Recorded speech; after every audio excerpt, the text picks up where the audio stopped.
Shalom, tiada hari tanpa menginjil, tiada hari tanpa memberitakan kabar baik. Tahu ini kitab ditulis oleh siapa, ditulis di mana, kapan ditulis, konteksnya apa. Nah, konteks itu penting. Ya. Ketika kita membaca sesuatu, kita harus tahu konteksnya apa. Orang Kristen kalau baca Bible-nya, terus di luar konteks, di luar konteks, selamanya dia akan jadi orang Kristen. Selamanya dia akan jadi orang Kristen. Tapi kalau dia membaca, dia tahu konteksnya, tahu ini bagiannya apa saja, mungkin yang bisa dibelah gitu. Oh, ini ternyata punya siapa, oh ini siapa yang nulis, kapan ditulis, di mana ditulis dan sebagainya, lagi ngomongin apa, oh, ini dari mana tulisannya. Itu biasanya dia akan bisa lebih tahu Bible itu secara luar dalam. Nggak cuma dalamnya aja, kalau dalamnya ya bacanya begini, tapi kalau dia agak begini, gitu maksudnya. Berarti sebelum kita yakin nih kok, perlu juga begitu ya, ngelihat secara detail, secara global lah gitu. Jadi betul yang sampaikan Koko tadi. Iya, kita harus tahu global konteksnya. Kan udah sering nih saya jelasin, Bible itu kalau kita bagi dua, isinya ini perjanjian lama, perjanjian baru. Perjanjian lama punya siapa yang nyusun, kapan disusun, di mana disusun, terus perjanjian baru kapan disusun, dan sama seperti itu. Terus ketika kita bandingin, loh, oh ini ternyata sebenarnya ini bukan punya Kristen yang perjanjian lama nih, tapi kenapa jadi bagian dari kitabnya Kristen? Kenapa? Kita harus tahu alasannya, karena gini, A, B, C, D, E. Contoh misalnya karena perjanjian lama dianggap telah.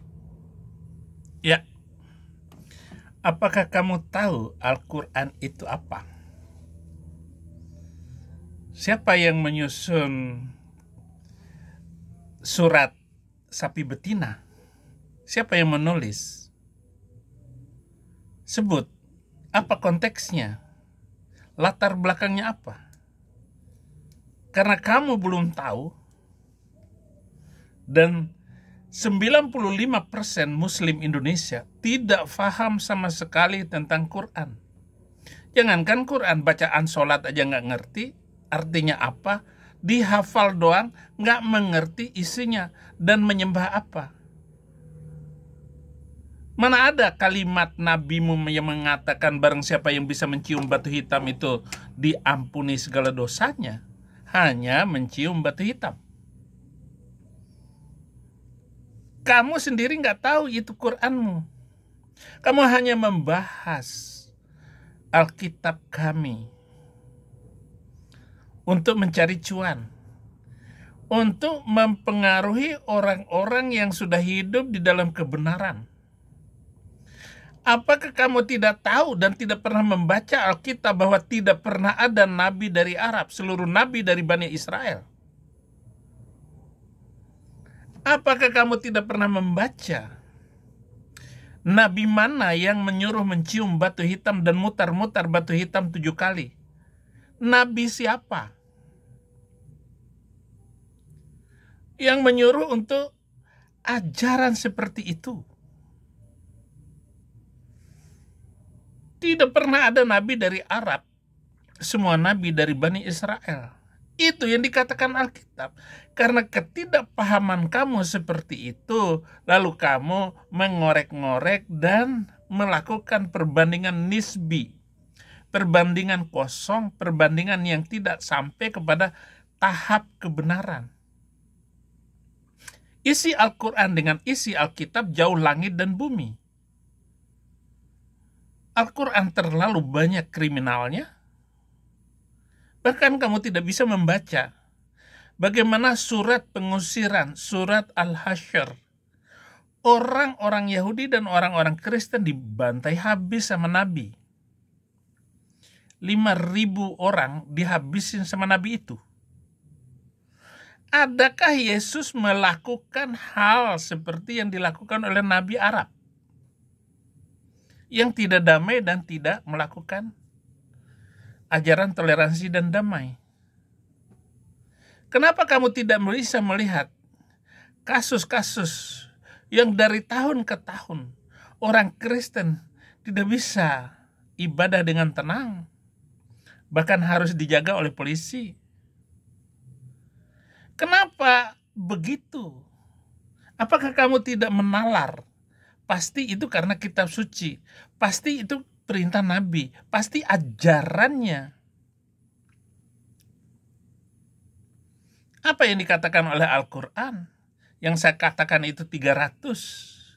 Itu ayatnya mengandung malapetaka dan menghabiskan negara-negara Arab. Sehingga negara-negara itu tidak pernah akan maju sampai kapanpun.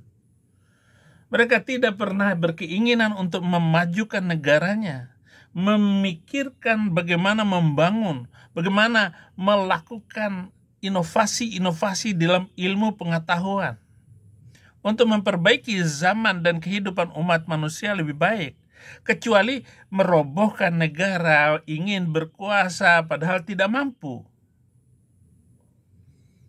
Apakah kamu tidak melihat Don Tan?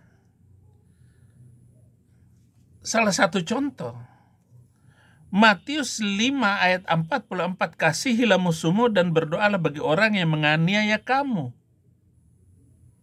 Mendoakan orang yang menganiaya kamu, sedangkan kitab sucimu, kalau kamu temuin orang kafir di mana saja, habisin, putus lehernya. Surat ke-47 ayat 4.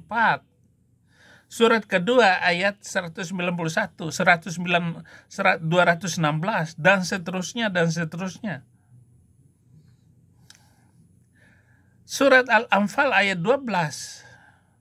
Potong jari mereka, orang-orang kafir. Dan sesungguhnya orang musyrik itu najis. Apakah kamu tidak melakukan perbandingan ini? Don Tan. Kalau saya benar mengatakan seperti itu, kalau orang itu bisa memahami Alkitab dengan baik, latar belakangnya bagaimana, nggak mungkin dia tetap Kristen. Inilah jawaban saya. Jadi kalau saya melakukan penghinaan terhadap Islam, ini karena Don Tan. Quran melarang untuk melakukan seperti itu, menghina kitab suci kami. Saya akan menghina kitab suci kamu berdasarkan data dan fakta. Bahkan saya tidak benci, tetapi saya mau menunjukkan ayat-ayat itu. Hadis-hadis itu. Apa kamu tidak sayang dengan keyakinanmu itu? Dengan mengungkapkan bahwa kalau orang Kristen mengerti Alkitab, tidak mungkin dia tetap Kristen. Justru orang-orang yang meninggalkan Kristen karena dia tidak mengenal Alkitab, dia tidak mengenal Kristus, dia tidak mengenal Tuhan secara mendalam. Kalau dia tahu Yesus Kristus Tuhan dan Juru Selamat, gak mungkin dia meninggalkan keyakinannya. Apalagi model kamu. Ecek-ecek perbandingan kamu. Omongan ecek-ecekmu itu. Dan mulai sekarang, saya akan membongkar 300 ayat itu. Saya akan melakukan perbandingan dan kajian khusus, baik di TikTok maupun di YouTube. Saya akan terus membongkar terus, karena kamu tidak pernah berhenti untuk menghina kekristenan. Tetapi sekali lagi, orang Kristen tidak akan terhina. Orang Kristen tidak akan malu terhadap omongan kamu, karena otak kamu tidak sampai, karena pemahaman kamu tidak mendalam. Kalau saya mendalam dengan Quran dan hadis, dan saya mengerti seluruh tema yang dibicarakan oleh Alkitab, karena saya sudah menulis ribuan khutbah, dan saya sudah menyampaikan berbagai macam perbandingan. Bukan sekedar membandingkan Quran hadis, tetapi ketiganya saya bandingkan. Kamu hanya berbicara Alkitab. Menurut persepsi kamu, tafsiran kamu, cocot kamu, congor kamu. Tetapi saya akan membandingkan dengan sebaik-baiknya, terutama Quran dan hadis itu. Lalu saya akan simpulkan, apa kata Alkitab, bukan kata saya. Apa kesimpulan Alkitab tentang keselamatan? Apa yang kamu bicarakan tentang keselamatan dalam Islam? Apakah Muhammad itu selamat? Tidak ada satu ayat pun bahwa Muhammad akan masuk surga. Bahkan dia digoreng di neraka. Quran surah 19 ayat 71-72 jelas sekali mengatakan bahwa nabimu sedang ada di dalam neraka. Sedangkan Yesus 3 hari dalam kubur hidup lagi.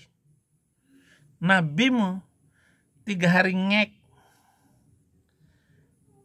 diharap-harap bangun hidup kembali seperti Yesus Kristus.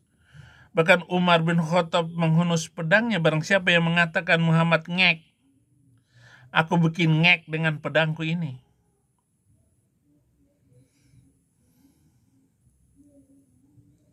Lalu hari ketiga dikuburkan. Dan yang menguburkan hanya Ali.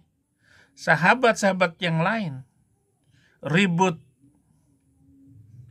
merebut kekuasaan. Dipilihlah Abu Bakar As-Siddiq, mertuanya itu, yang kaya raya, untuk menjadi khalifah. Tetapi hanya 2,5 tahun. Ngek, kena racun. Diganti oleh Umar. Ngek, dihabisin. Lalu diganti oleh yang ketiga, menantunya, kaya raya. Ngek. Sampai hari ini tidak diketahui siapa yang menghabisi nyawa menantunya itu. Lalu yang keempat diganti oleh Ali bin Abi Thalib, menantunya juga. Ngek. Habis. Anaknya sendiri dibantai oleh mertuanya, yaitu Fatimah Az-Zahra. Ngek. 2 cucu Muhammad. Ngek. Oleh sesama muslim. Begitulah agama kebencian yang ditampilkan oleh Islam, Quran, dan hadis. Malu kalian bicarakan itu. Berani kamu sampaikan itu, Donditan? Gak bisa kan, malu kan untuk menyampaikan itu? Sangat memalukan. Karena saya akan membaca terus dan menonton video-video potongan video kamu, saya akan habisin terus. Dan inilah kesempatan saya untuk terus membicarakan kitab sucimu itu sampai di sana tidak ada orang yang tetap tinggal di dalam agama yang membawa kebencian demi kebencian yang tidak pernah berakhir sampai hari kiamat.